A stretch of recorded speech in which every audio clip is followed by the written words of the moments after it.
Alright guys, now before I start with the review, I would like to say that there will be spoilers for Godzilla vs. Kong, so if you haven't seen that film, I recommend you click off this video right away. So yeah. Anyways, let's go ahead and start with the review.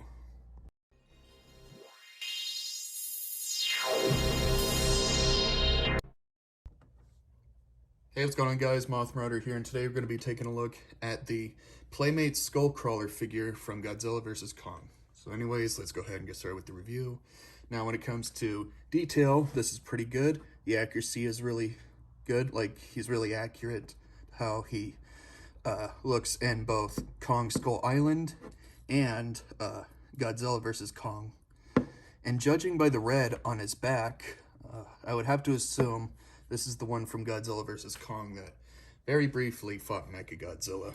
Well, if you can call that a fight anyways. So yeah, and the sculpting is really well done. The teeth are decently well sculpted. The face is nicely done. You know, the spikes coming out of the elbows. You have the claws there. They're nicely done. So yeah. Here's well, the back is pretty decent. You have some scratches there. So yeah. Here's the belly and all that. So yeah,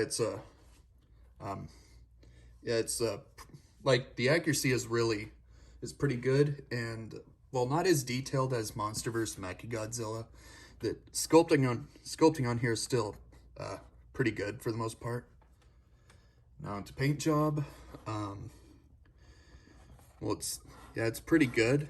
The Skullcrawlers did have this dirty brown-ish color, although the ones from Kong Skull Island looked like they also had some green to them, but I could be wrong. But yeah, the paint job's pretty accurate. He's supposed to have the dirty brown color, and the face there, it's this bony gray color, which looks pretty neat. You have the eyes there. So yeah. Let's see. The inside of the mouth is obviously pink because of the tongue. The roof of the mouth is white for some reason. I mean, I don't know if it was supposed to be pink as well, but whatever. It's no big deal. So yeah. And like I said earlier, like the back's obviously red. So yeah. And that's pretty much it for paint job. It's pretty good, pretty accurate. Oh, and before I get on to articulation, I would like to show you guys the accessories he comes with. First is the battle damage thing, feature or whatever. The back can come off like that. Let's see, here it is right here.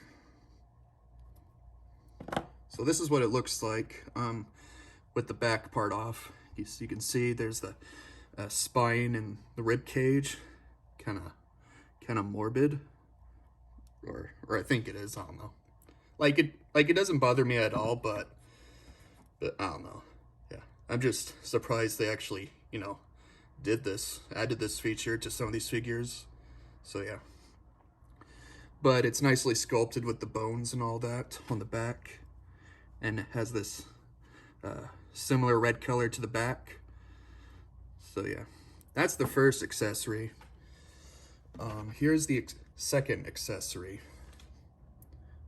Here's another heave vehicle, which stands for Hollow Earth Anti-Gravity Vehicle. So yeah,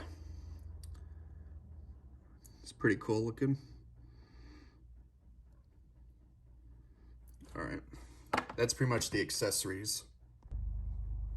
So anyways, now into articulation. Let's see. The arms or front legs or whatever you want to call them, they move like that. 360.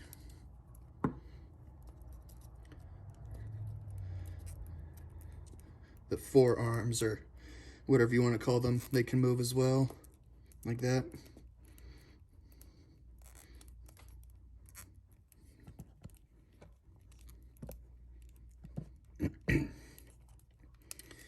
And the arms or legs or whatever can move up and down like that.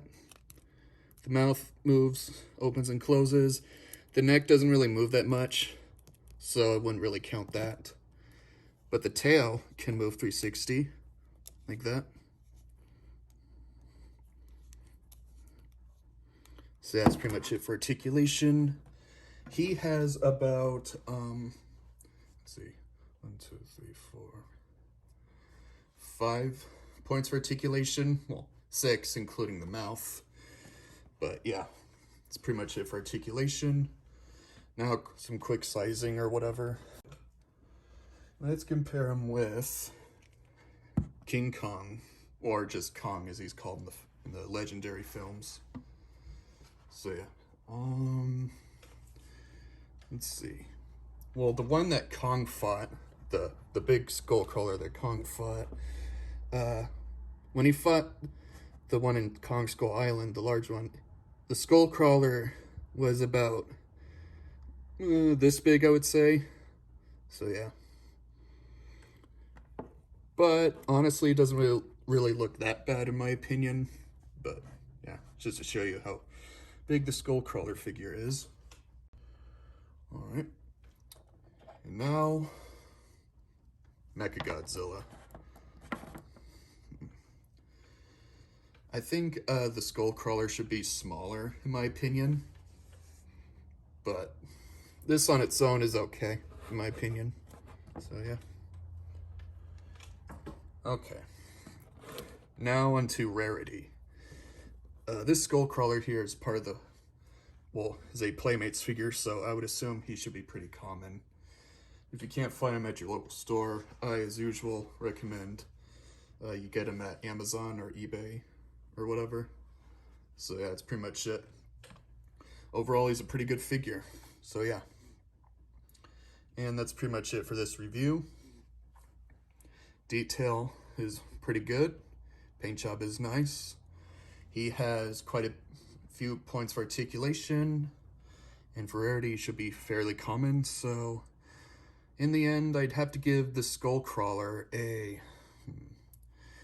I guess I will give him a 5 out of 5. I honestly can't think of any real flaws of the figure, so yeah. Well, that's pretty much it. Hope you guys enjoyed, and until next time, I'll see you guys later.